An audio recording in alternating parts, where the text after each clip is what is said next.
Hi everyone! So, gagawa tayo ng ube cheese pandesal. So, first, gagawa tayo ng ating ube jam. So, sundan lang yung lahat na ingredients na nakasulat dyan.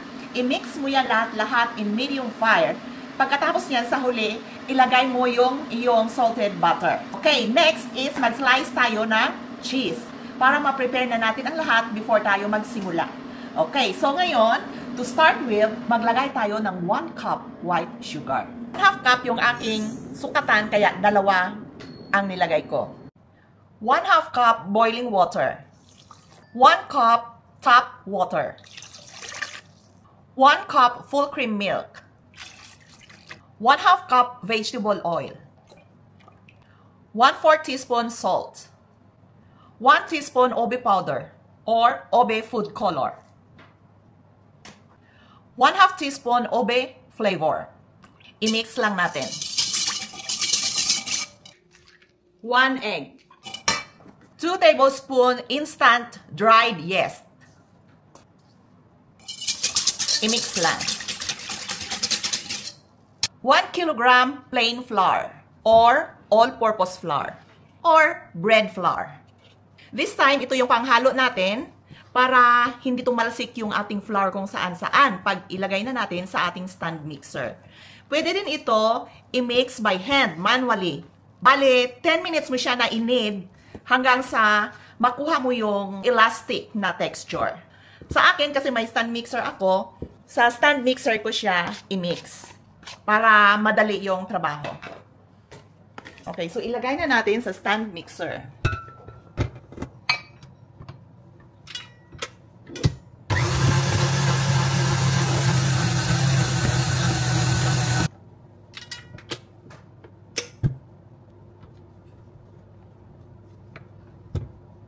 Dito sa bowl na to, lagyan natin ng oil.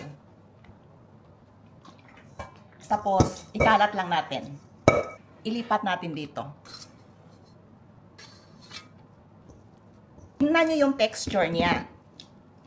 Ayan. So, kung manual ang pag-knead nito, dapat ganito yung elasticity niya. Look at that. Okay na yan. Pag smooth na siya masyado, patubuin na natin dito.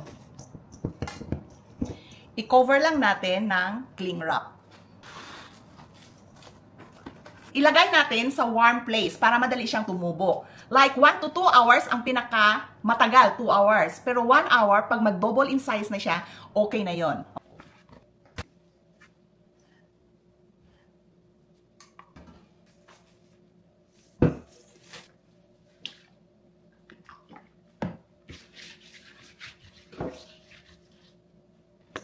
Tumubo na siya for 1 hour. So, kukunin na natin sa lalagyan. Then, i-form natin ng log.